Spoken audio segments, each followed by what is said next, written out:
Kia ora and welcome to Wellywood Wargaming. My name is Damon, and in this episode I'm not going to be talking about Necromunda. I'm actually going to be talking about Mordheim. Now, Mordheim is, of course, if you don't know, then Mordheim is one of the most beloved games that Games Workshop has ever produced. So I'm just going to give you a brief overview of what it is. For those of you that have never heard of it, then this will be quite interesting for you. If you have heard of it, then you might get excited because you know that if I'm going to be talking about it, then I'm probably going to be talking about it even more in the future. Now, getting into it. What is Mordheim?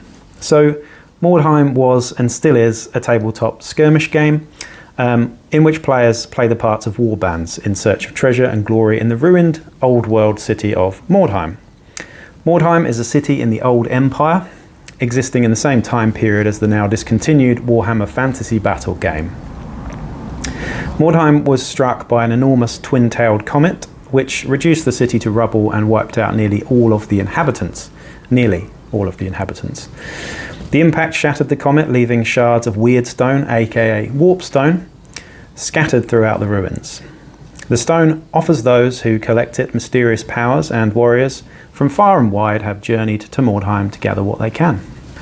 So the first and only boxed edition of Mordheim was released by Games Workshop in 1999, back when I was a teenager, and a dedicated small-scale skirmish game was what it was. A skirmish version of Warhammer Fantasy Battle, with the same sort of factions, just played on a much smaller scale. But Games Workshop's support for Mordheim in the form of new rules, miniatures and materials stopped in the early 2000s, around 2003, 2004, I believe. However, the cult following for it remains, and of course there have been a few sort of video game versions as well, and ongoing support online in the fan community as well, I would say. And not to mention incredibly expensive old hammer metal miniatures that are still being sold on eBay for the original game as well.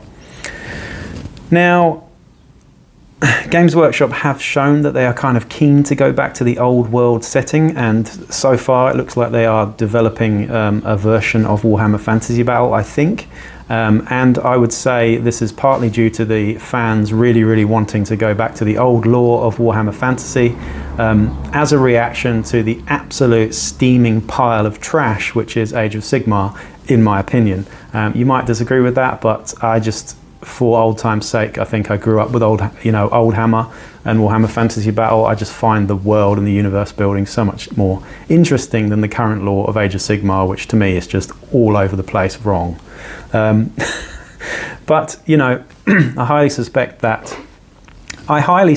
and I think many people do, that if they do go down this old world route with Warhammer Fantasy Battle and bring that back again, then there is no question that they'll be doing Mordheim again at some point soon. So I'm sure that many of you are holding your breath in anticipation for it, and have done for many years, like I have done.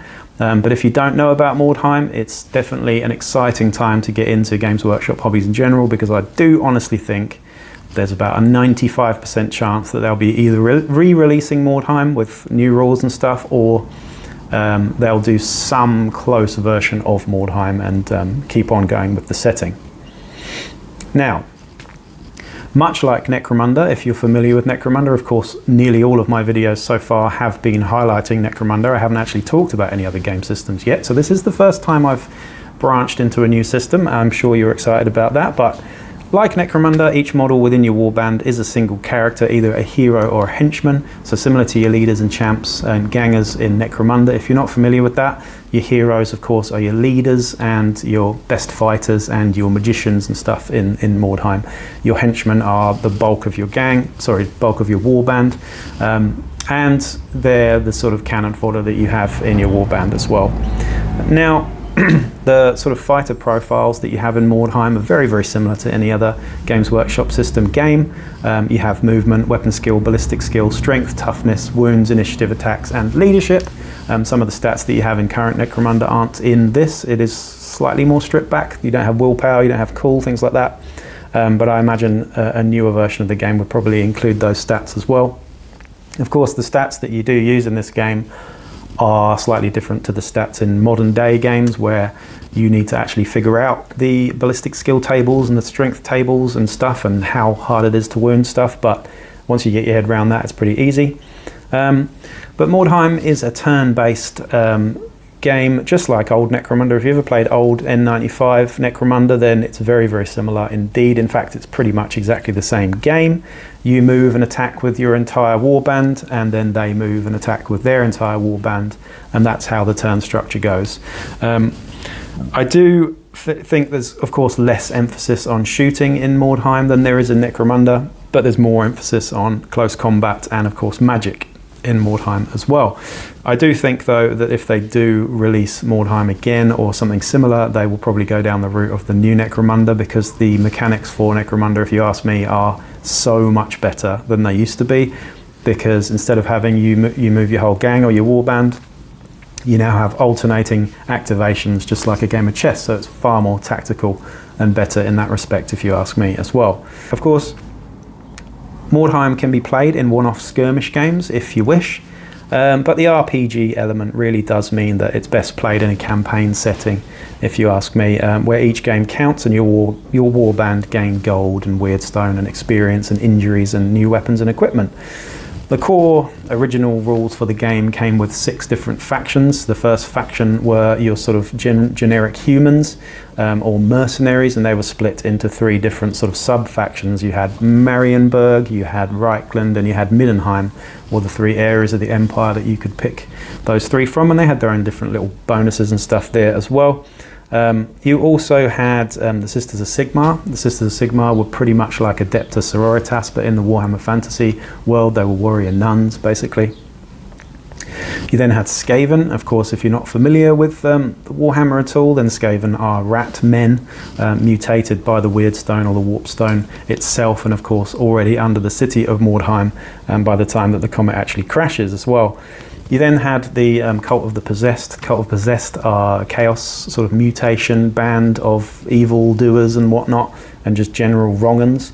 You had Undead, which were of course led by vampires, zombies, ghouls, direwolves, things like that as well. And last but by no means least, you had the Witch Hunters, which if you compare to modern day Necromunda are pretty much the Redemptionists. They had flagellants, they were just really fucking cool, basically. Kind of like an Ordo Hereticus, warband as well. So very, very cool there as well. Of course, each of these, like other Games Workshop systems, have their own flavour and strengths and weaknesses as well, for you to choose how you want to play the game. After this, there were a few sort of White Dwarf issues that expanded on the game, giving you sort of orcs, elves, dwarves, and of course my favourite, beastmen. But